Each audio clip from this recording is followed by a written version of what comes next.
ആദ്യകാലത്തൊക്കെ ഒരു ഡയറക്ടറിൻ്റെ കയ്യിൽ നിന്ന് ആക്ഷൻ കേൾക്കുമ്പോൾ അതിനോട് പൊരുത്തപ്പെടാൻ കുറച്ച് സമയം പിടിച്ചിരുന്നോ? അത് സുഖമായിട്ടുണ്ട്. അവനറിയാം നമുക്ക് ഡയലോഗ്സൊക്കെ ഓർമ്മയിൽ നിൽക്കാതെ വരിക, അങ്ങനെയൊക്കെ ഉണ്ടാവും. ഇപ്പം നമ്മളിപ്പോൾ ഏറ്റവും വലിയ എനിക്ക് തോന്നുന്ന കാര്യം, നമ്മൾ കുറേ സിനിമകളിൽ അഭിനയിച്ച് കഴിയുമ്പോൾ നമ്മളോട് അഭിനയിക്കാത്ത ഏതെങ്കിലും താരം വരും. ചിലപ്പോൾ അത് ദുൽഖറോ പൃഥ്വിരാജ് അങ്ങനെയൊക്കെയുള്ളവർ. അപ്പോൾ അവർ ഓൾറെഡി നമ്മൾ നടനാണ്, നല്ല പെർഫോമൻസ് ഒക്കെ ചെയ്തിട്ടുണ്ടെന്ന് കേട്ടിട്ടുണ്ട്.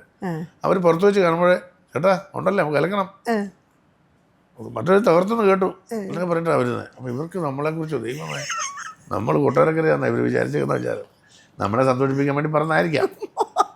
അവരുമായിട്ട് വന്ന ആദ്യം എത്ര നമ്മൾ കാണാതെ പഠിച്ചാലും ആ ഡയലോഗ് തെറ്റും.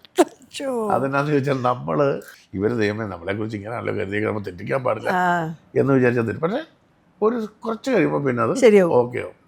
എപ്പോഴും എനിക്ക് തോന്നിയിട്ടുണ്ട്, ഞാൻ ഈ നമ്മുടെ ദുൽഖറുമായിട്ട് ഒരു സീനാണ് ഉള്ളത്, വിളക്കിൻ്റെ സീൻ.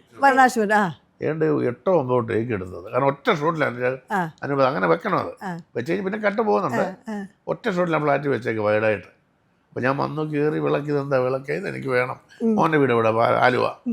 അവിടെ വരുമ്പോൾ ആലുവ ചിലപ്പോൾ പാലയായിപ്പോൾ, പാല ചിലപ്പോൾ ആലുവായിപ്പോൾ. അങ്ങനെ ഒരു 5-8 ടേക്ക് പോയിരിക്കണേ.